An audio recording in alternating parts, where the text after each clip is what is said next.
Le TRX squat, on va utiliser les sangles pour faciliter la montée, pour nous aider à la montée.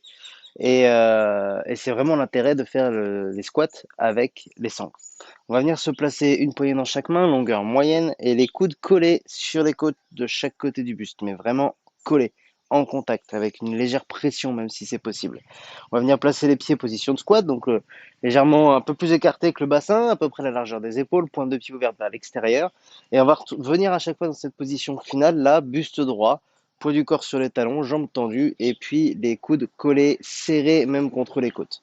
La descente, on va venir laisser les bras se tendre, les fessiers descendre au maximum pour avoir un maximum d'amplitude. À la montée, on va évidemment pousser sur les talons parce que ça reste un squat.